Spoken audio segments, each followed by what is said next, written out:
How you doing, YouTube? And then I disappear off the screen. So I'm gonna do two-parter here, and this one's a little bit of a rant, a little bit of a rave, but I'm trying to help you seriously on this one. And all this stuff I'm about to mention is basically things that I do when I personally have these same problems. The thing, I don't know if I mentioned it, but basically when I train people or I tell people about life in general, which nutrition is part of lifestyle, and so is training if you ask me. When I talk to people about those sort of things, I would never tell somebody to do something that I myself either A, haven't done, B, can't do, or C, won't do. And it's that simple. So like, for instance, overhead squats. My shoulders are tight and my hip is too tight for me to do overhead squats. I'm working on it, I promise you. I'm working on it, but I don't feel like I have the right to coach somebody on how to properly do one. Does that limit me? Yes, but only for that one exercise. For example, I'm not talking about exercise today. Today, I am talking about common problems with quick and simple solutions. So I got a list here. Let's see, 1, 2, 3, 4, 5, 6, 7. I got 7 things. I'm gonna go through probably 3 today because they're the 3 long ones. And then I'll release another video, part 2, with the rest of it. So, one of the biggest common problems in the United States, which is a sad problem to have, is literally slight dehydration. Like, literally slightly dehydrated will cause a lot of these problems that I'm about to go over.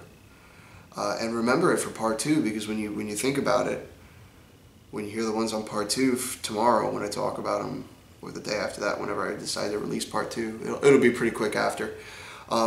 You know, think about that. Like how sad it is in a country where basically water is available to everybody in readily amounts that are regulated and low contamination. I'm not going to say not contaminated, because what the hell's, you know, everything gets contaminated eventually. You know, it's not, when you get, the more volume, the more chances there are to screw it up. It's that simple.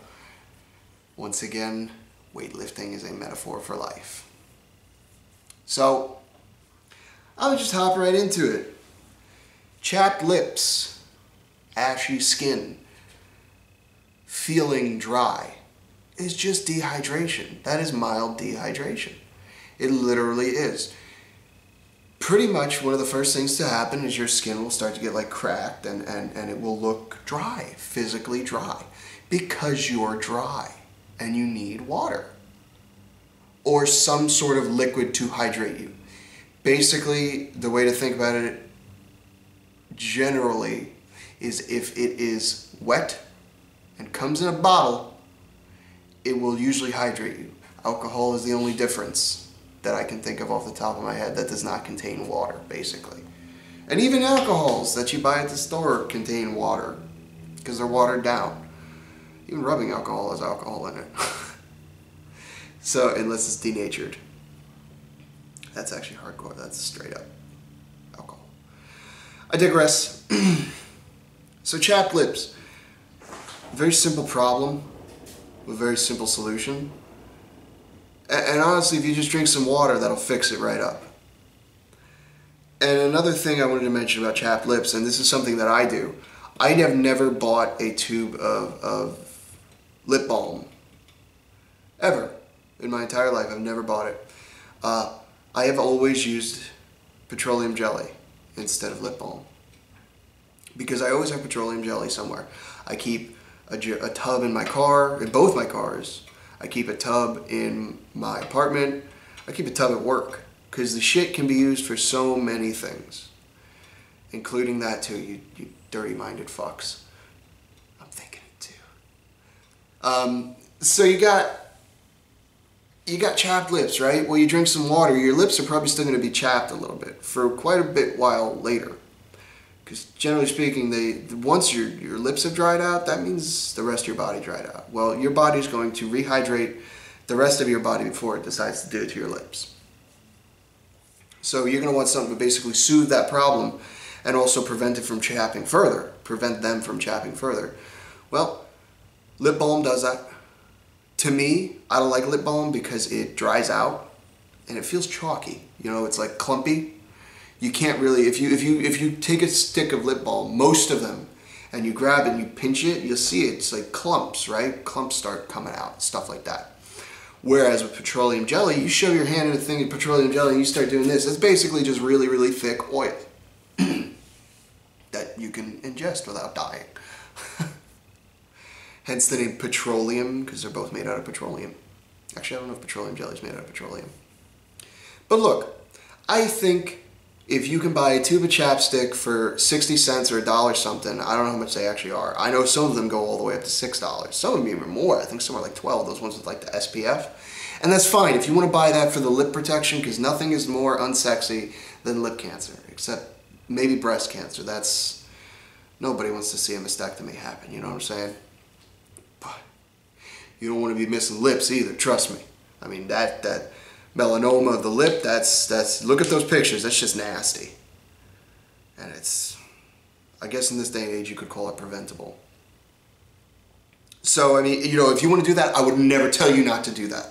Protect your shit, you know what I mean? If you want to, you know, same thing with lotion. If you're buying lotion that has SPF in it, you know, blocks UVA, UVB rays, and you're trying to protect yourself from harmful rays from the sun, do it. I would never say not to do that. You know, I might say chill out a little bit, like, you're gonna die someday. Anyway, like, enjoy the sun, you know what I mean? Try not to get burned. That's a metaphor for life. Shit. I digress, but look, petroleum jelly, you can buy a whole tub for like $1 at the dollar store, you know what I mean? Like, I think like 5 ounces you can buy for like $1. That's a lot more than you're gonna get from that little tube, you know? And it has multiple uses. You can use it as dielectric grease. Not a high temperature one, mind you, but still all the same. It's a lubricant for anything you need lubricated. I mean, you can put it on your battery terminals of your car and it'll keep them from corroding. And I shit you not, that's a thing. Like, if you ever go to a mechanic and they try to sell you some bullshit that they're gonna put some sort of chemical on your battery terminals that will prevent them from corroding for like $30, tell him go fuck himself, or her, could be a female mechanic. Tell your mechanic go fuck themselves, and just put petroleum jelly on the shit yourself, because that will keep it from corroding. I do it to all my cars. I have a high performance Mustang that I do it to, a Fox body that I do that same thing to. I have a 96 truck that I do it to. I do it to all my cars. I had a 2009 little Korean car that I did it to. I do it to all my cars, and I've never had a problem with my batteries, ever, except for when they got old, you know. Most of my batteries last me 2.5 years, give or take, and I've never, ever, since I've started putting petroleum jelly on them, seen them corrode. But this isn't a mechanics channel. I should probably start one, because I'd like to talk about that stuff too. I digress. Look, just get petroleum jelly. It's got so many uses. It's cheaper by volume. And the cool part is too, it'll not only will it help rehydrate, but it will actually protect them from future damage temporarily while you have it on, obviously. I used to bike to work every day. For like 1.5 years, I biked to work.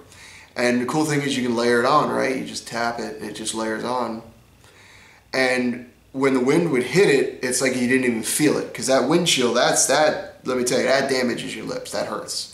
I don't know if it actually scientifically does, but I tell you what, that bitch hurts when like 20-degree wind hits your lips. That shit hurts. I don't give a shit who you are, where you're from. That shit hurts. Petroleum jelly keeps that from happening because you don't even feel the wind. It's kind of weird, actually. It's like you don't even have lips anymore. I don't want to spend too much time on that. Headaches. You got too much time to spend fucking 5 minutes on it. Headaches. Once again, mild dehydration is usually the cause of most headaches. And that's where I have a big beef with a lot of medications, because they'll tell you drink water with these 2 pills and your headache will go away. Well, half the time, probably more than half the time, if you just drink the fucking water without the pills, your headache would probably go away anyway. And you'd save, I don't even know how much those medicines cost, because I don't buy them, because I don't get headaches, because I stay hydrated, on top of the fact that I also stretch my neck muscles twice a week at least. I try to do it daily, but I guarantee myself at least twice a week. I stretch my neck muscles. I just take it and I pull it that way, twist and look that way, and then that way. I'll even hold this hand down so I can turn. That way I make sure the muscles are, the shoulders are all aligned in a proper place that, you know, keeps me from stretching the wrong thing. And that'll help alleviate some of the pain sometimes too, because sometimes the muscles are just so tight right here that it's just all pulling and you can't move and it hurts. Sleep will also cause you to have headaches. Lack of it. You know, fucking sleep more. I've never heard of too much sleep causing headaches. It probably does, but I can pretty much guarantee you that lack of sleep will cause you to have headaches. It's also going to cause irritability and stuff like that. And the last one I want to talk about is joint pain.